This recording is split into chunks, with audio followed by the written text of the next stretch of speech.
What's going on, everybody? Thank you for clicking the video. Here's the good, the bad, and the ugly of Venom: The Last Dance. And just for context, these movies have never been my thing. I've never really been a big fan of the humor, the dynamic between Venom and Eddie, and just the stories that the first two movies told. But I really wanted to enjoy this one, so I went in lowering my expectations, just accepting what these movies are, with the humor, with the jokes, with the one-liners, all that good stuff. And I went in and I was actually more disappointed than I've ever been in this entire series. Let's start off by talking about how the movie opens, and I promise no spoilers. The movie opens up with a scene from the trailer. It's when the camera's moving towards Null on his throne. So the movie starts off by talking about Null. And during the opening, you can just tell how evil Null is and how intimidating he is. They use him very similar to how they used Thanos at the end of Avengers 1. Same scenario. There's not a lot there, but you can just tell and you can just feel his presence. It's great. And then the scene immediately after that just completely changes the tone, and it goes back to the things that I don't like about the series. Eddie and Venom being goofy, the one-liners that Venom says way too often, and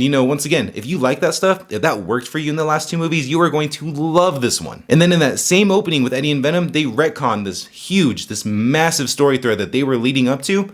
They just get rid of it. So based off the first scene with Eddie and Venom, I knew this movie was in trouble. Now, even though there are a lot of things about this series that does not work for me, there is one thing that I really do enjoy, and that's Venom whenever he is Venom. Whenever he's in full control and he's actually Venom, the visuals look great and it's almost always a fun time. The only problem is Venom is barely in this movie. Now, to be fair, the movie does give you reasoning of why he can't come out, how he can't fully transform, and even throughout the movie, he does reiterate over and over again of why it's dangerous if he does become, full Venom.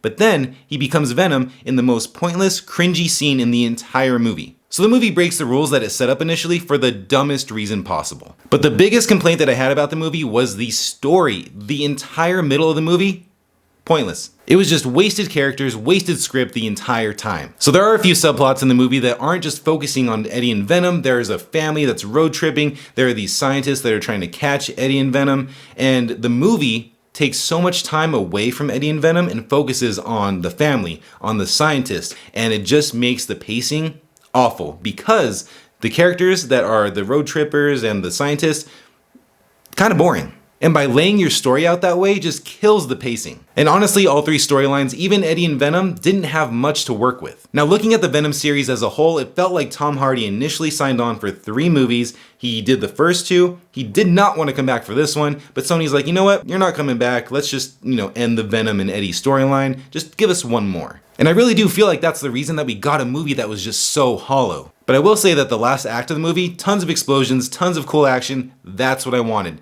That's what I was gonna go into this movie really wanting to see, the spectacle, the visuals, all that good stuff, and that last act gave me that. But the big problem with the last act is that I was already so frustrated with what I got to witness leading up to it that I just felt really disengaged with it, and I just, at that point, wanted it to end. Now that we have the Venom movie trilogy, and even looking at the Sony Spider-Man universe as a whole, is the exact reason why you need a plan. I mean, look at the MCU. They had a plan from the very beginning, and it paid off huge, and now they're kind of course correcting, but they had a plan. And if you look over at DC, they rebooted everything, and they have a plan. They're gonna be just fine. But then you look at the Sony Spider-Man universe, and they haven't had one hit. And by hit, I mean well received by critics and fans. I really just didn't like this movie. I see a lot of people online, the social reactions saying that this is probably their favorite Venom of the series, and they're not wrong. Everything's subjective. It's all opinions.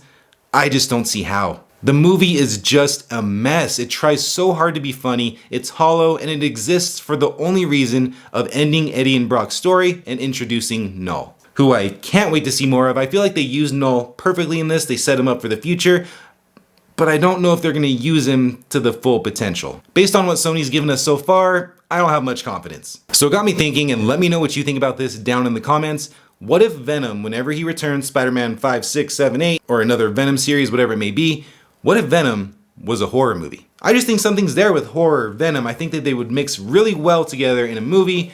What do you think? And that's the good, the bad, and the ugly of Venom: The Last Dance. Let me know in the comments below if you enjoyed the movie, or if you're like me and did not like it. And if you liked the video, subscribe to the channel for movie news, reviews, rankings, recaps. It doesn't cost a thing, and it really helps me out. Until the next video, everybody, see you later.